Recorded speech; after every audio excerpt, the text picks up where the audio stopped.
சமீபத்தில் கட்டைகள் பின்னாடி இருக்கக்கூடிய சேனலில் வந்து ஒரு கண்டென்ட் ஒன்று பார்த்தேன். நம்ம கிஷோர் இருக்கார்ல, நடிகர் கிஷோர், அவர் தன்னுடைய பண்ணை வீட்டை வந்து சுற்றி காமிச்சிட்ருப்பார். அதில் பார்த்தீங்கன்னா பூமிக்கடியில் நிறைய அறைகளை வந்து அவர் உருவாக்கி வச்சுருப்பார். அதெல்லாம் காட்டியிருப்பாங்க. இன்ட்ரெஸ்டிங்காக இருந்துச்சு. இந்த மாதிரியான அறைகள்லாம் நிறைய இடத்துல உருவாக்கியிருப்பாங்க. ஏதாவது முக்கியமான தலைவர்கள் வந்து போர்க்காலங்களில் வந்து பதுங்கி இருக்கிறதுக்காக வந்து அண்டர் கிரவுண்டில் எல்லா ஃபெசிலிட்டிஸும் இருக்கிற மாதிரியான ஒரு ரூம்ஸ்லாம் உருவாக்கியிருப்பாங்க. ஹிட்லர் அந்த மாதிரி ஒரு பங்கரை உருவாக்கியிருந்தார். அங்கே தான் கடைசி கட்டத்தில் துப்பாக்கியால் தன்னைத்தானே கூட சுட்டுக்கிட்டாரு. அமெரிக்க அதிபர் பிரசிடெண்ட்டுக்கும் வந்து இதே மாதிரி ஒரு ரகசிய அறைங்கிறது பூமிக்கடியில் இருக்குன்னா சொல்லுவாங்க. இப்படி பூமிக்கடியில் இந்த மாதிரியான செட்டப்பை உருவாக்கி வச்சுருக்கிறவங்க இருக்காங்க. பூமிக்கடியிலேயே புதைந்து போன நகரங்கள் கூட இருக்குது. கீழடி அந்த மாதிரி தானே ஒரு சிவிலைசேஷன் வாழ்ந்திருக்காங்க. அது வந்து மண்ணுக்கடியில் அப்படியே போயிருக்கு. இன்றைக்கி நம்ம தோண்டி எடுக்கும்போது இப்படிலாம் வாழ்ந்திருக்காங்க அப்படிங்கிறத நம்ம புரிஞ்சுக்கிறோம். ஆனால் இப்படி கடந்த காலத்தில் வாழ்ந்து மறைந்து போன சிவிலைசேஷனாக இல்லாமல் ஏதோ ஒருத்தர் 2 பேருக்காக பூமிக்கடியில் வந்து இப்படி வீடுகளையோ இல்லை இந்த மாதிரியான அறைகளையோ உருவாக்காமல் ஒரு கிராமமே பூமிக்கடியில் வாழ்ந்துக்கிட்டு இருந்தால் எப்படி இருக்கும்? உண்மையிலே வாழ்ந்துக்கிட்டு இருக்காங்க. பூமிக்கு அடியில் நல்ல சொஃபஸ்டிகேட்டடான வீடுகள் அவங்களுக்கு இருக்குது, ஹோட்டல்ஸ் இருக்குது, பேங்க்ஸ் இருக்குது, சர்ச்சஸ் இருக்குது. இப்படி ஏகப்பட்ட ஃபெசிலிட்டியோட பூமிக்கு அடியில் வாழ்ந்துக்கிட்டு இருக்கக்கூடிய அந்த அதிசய கிராமத்தை பற்றி தான் இன்றைக்கி நம்ம பார்க்க போகிறோம். Welcome to big bang Bogan. நான் உங்கள் போகன். பூமிக்கு அடியில் வாழ்ந்துக்கிட்டு இருக்கக்கூடிய கிராமத்தை பற்றி இன்றைக்கி கதைக்கலாம் வாங்க.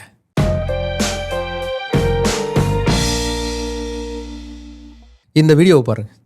கண்ணு கெட்டின தூரம் வரைக்கும் எதுவுமே தெரியாமல் வனாந்தரமாக வெட்ட வெளியில் இருக்கிற மாதிரியான ஒரு டெசர்ட் மாதிரி இருக்கு இல்லையா?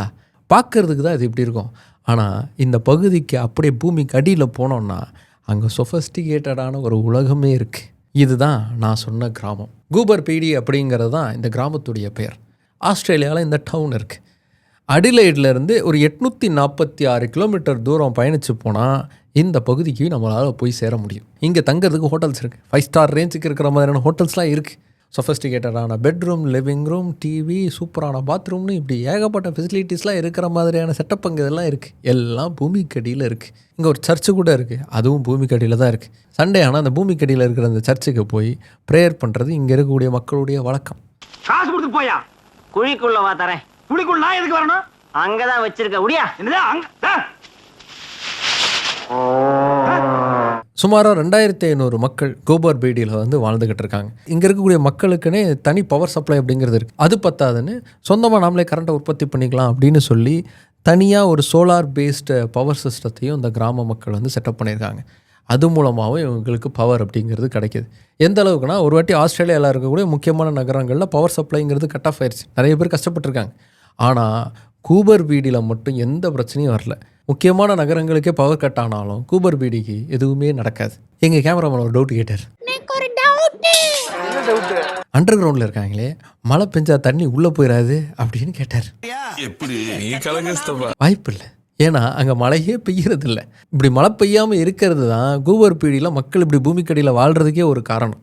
இன்னொரு காரணம்ங்கிறது இந்த இடத்துக்கே இருக்கக்கூடிய ஒரு ஸ்பெஷல். இதுக்கு ஏன் கூபர் பீடிங்கிற பேர் வந்துச்சு தெரியுமா? இந்த பகுதியில் இருந்த ஆஸ்திரேலிய பழங்குடியின மக்கள் வந்து இந்த இடத்த எப்படி கூப்பிட்டாங்க அப்படின்னா குப்பா பீட்டி அப்படின்னு கூப்பிட்டாங்க. இதுக்கு என்ன அர்த்தம் அப்படின்னா வெள்ளைக்காரங்களுடைய ஓட்டை அப்படின்னு அர்த்தம்.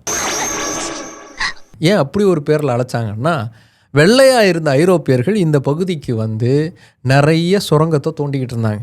என்னடா இவங்க வந்துட்டு மண்ணுக்குள்ளே ஓட்ட போட்டுக்கிட்டு இருக்காங்க அப்படின்னு பார்த்த பழங்குடியின மக்கள் இந்த பகுதியை கூப்பாப்பிட்டி அப்படின்னு சொல்ல ஆரம்பித்தாங்க.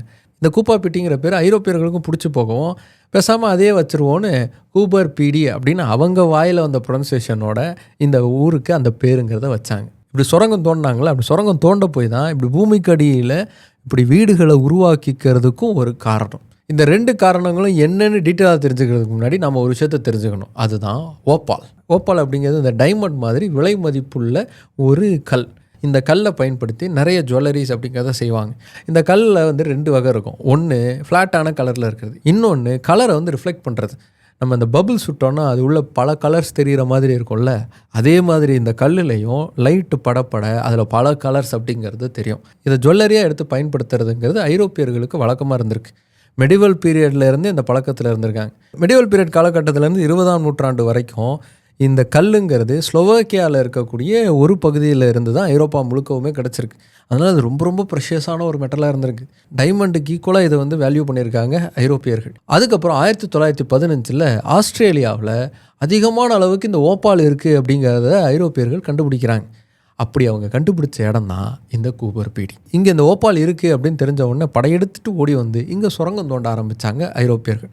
சுரங்கம் தோண்டும் போதே பக்கத்திலே வீடு கட்டியும் வாழ ஆரம்பித்தாங்க. இங்கே இருந்த பழங்குடியின மக்களுக்கு இந்த கல்லெல்லாம் ரொம்ப அத்துப்படி, அடிக்கடி அவங்க கல்லில் படும். ஆனால் அவங்களுக்கு சாப்பாடு தான் முக்கியமாக இருந்ததுனால இந்த கல்லெல்லாம் அவங்க வேல்யூவாகவே நினைக்கல. அவங்களுக்கு உணவை தேடி போவதும் தான் முக்கியமாக இருந்ததால் இதை பற்றிலாம் அவங்க பெருசாக கண்டுக்கவே இல்லை. பேசையும் போது தட்டுப்பட்டுச்சுறாங்கிற மாதிரி கையில் கல் கிடச்சிதுன்னா தூக்கி வீசிகிட்டு இருந்தாங்க. ஆனால் ஐரோப்பியர்களுக்கு இது ரொம்ப ப்ரெஷியஸான ஒரு ஸ்டோனாக இருந்ததுனால தேடி அதை சேகரிக்க ஆரம்பித்தாங்க. பூமிக்கடியிலேருந்து அதை வெட்டி எடுத்து அதை வச்சு பிஸ்னஸ் பண்ண ஆரம்பித்தாங்க. இன்றைக்கி இந்த கூபர் பீடிக்கு பக்கத்தில் இருக்கக்கூடிய சுரங்கங்கள்லேருந்து தான் அதிகமான அளவுக்கு ஓப்பால் அப்படிங்கிறது உலகத்துக்கு கிடைக்கிது. உலகத்துடைய ஓப்பால் கேபிட்டலுங்கிறது இந்த கூபர் பீடி தான் சொல்கிற அளவுக்கு இங்கே ஓப்பாலுங்கிறது கிடைக்கிது. அது என்னப்பா ஓப்பால் என்ன அந்தளவுக்கு காஸ்ட்லியாது அப்படின்னு யோசிக்கிறீங்களா? 1956 இதே கூபர் பீடியில் 11 இன்ச் அளவு கொண்ட ஒரு ஓப்பால் கல் அப்படிங்கிறது சுரங்கத்திலிருந்து வெட்டி எடுக்கப்பட்டுச்சு. இந்த கல் கண்டுபிடிக்கப்பட்ட சமயத்தில் ஆஸ்திரேலியாவில் ஒலிம்பிக் அப்படிங்கிறது நடந்துக்கிட்டு இருந்துச்சு. அதனால் இந்த கல்லுக்கு ஒலிம்பிக் ஆஸ்திரேலியஸ் அப்படிங்கிற பேருங்கிறது கொடுத்தாங்க. இதோட வேல்யூ எவ்வளோ தெரியுமா இருந்துச்சு? 1997 கிட்டத்தட்ட 25 லட்சம் ஆஸ்திரேலியன் டாலர் அளவுக்கான வேல்யூவாக இது கணக்கிடப்பட்டுச்சு. அப்போ இருந்த இந்திய ரூபாயோடு நம்ம கணக்கு பண்ணோன்னா அது கிட்டத்தட்ட 7 கோடி ரூபா. இன்றைக்கி வேல்யூக்கு அதை நம்ம கணக்கு பண்ணோன்னா அது கிட்டத்தட்ட 16 கோடி ரூபா. இன்ஃப்ளேஷன்லாம் கணக்கு பண்ணோன்னு வச்சுக்கோங்க, ஒரு 37 கோடி ரூபா. 11 இன்ச்சு கல் 37 கோடி ரூபா. அப்போ பார்த்துக்கோங்க எவ்வளவு ப்ரெஷியஸாக இந்த கல்லுங்கிறது பார்க்கப்படுதுன்னு. இந்த கல்லில் மோதிரம் செயின்லாம் செஞ்சு போட்டாங்க அப்படின்னா அவங்களுக்கு நல்லதே நடக்கும் அப்படிங்கிற நம்பிக்கையும் இருக்குது. நம்ம ஊரில் இந்த ராசிக்கல்லாம் இருக்குல்ல, அந்த மாதிரி ஒரு கல் மேட்ரு தான் இந்த கல்லும். அதனால அதோட வேல்யூ இன்னும் அதிகமாக தான் இருக்குது. இந்த எல்லா பிரச்சனையும் ஒரே கல்ல தீரணும். அதுக்கு எந்த கல்ல போடுறது? இனி உன் வாழ்க்கையில எந்த பிரச்சனையுமே இருக்காதுடா.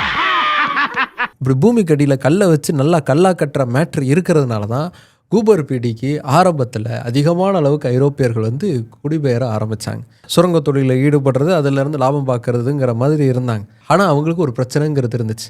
அவங்களால வெயில் தாங்க முடியல. ஆஸ்திரேலியாவிலேயே அதிகமாக வெயில் அடிக்கக்கூடிய பகுதிகளில் இதுவும் ஒன்று. சும்மா பிச்சு எடுக்கும். இங்கே ஆவரேஜாகவே 98 டிகிரி ஃபேரன்ஹீட்டில் தான் வெயில் அப்படிங்கிறது இருக்கும்.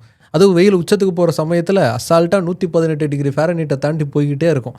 அதனால் இந்த இடத்துல ஒரு சின்ன டென்ட்டு போட்டு வாழ்கிறது கூட ஐரோப்பியர்களுக்கு கஷ்டமாக இருந்துச்சு. ஏன்னா குழுன்னு இருக்கிற பிரதேசத்தில் குஜால்ஸாக இருக்கிறவங்க அவங்க இந்த வெயிலெல்லாம் அவங்களால தாங்கவே முடியல.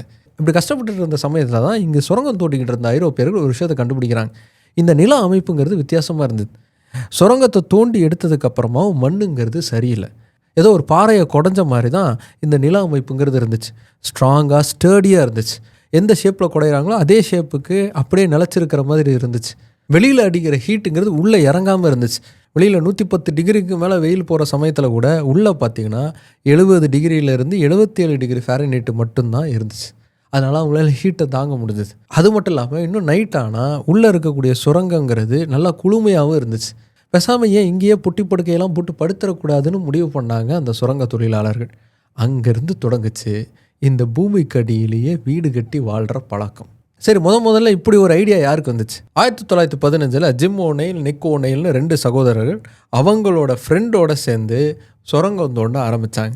அப்போ தான் இந்த ஹீட்டில் இருந்து தப்பிக்கணும்னா இப்படி உள்ளுக்குள்ளே தங்கிடலான்னு முடிவு பண்ணாங்க. அவங்க தான் இந்த பகுதியில் முதல்ல இப்படி ஒரு வீடு கட்டினவங்க. டேய், எவ்வளவு வருஷமா தோண்டிட்டு இருக்கிற? 15 வருஷமா. இன்னும் என்ன நீ பைத்தியக்காரனவே நினைச்சுக்கிறல்ல நீ? இல்ல ஓ. இது எப்போ பயங்கரமாக டெவலப் ஆக ஆரம்பிச்சதுன்னா 1917 அப்புறமா, 1917 அப்புறமா முதல் உலகப் போர் முடிவுக்கு வந்து ஆஸ்திரேலியாவுக்கு ஐரோப்பியர்கள் வர ஆரம்பித்தாங்க.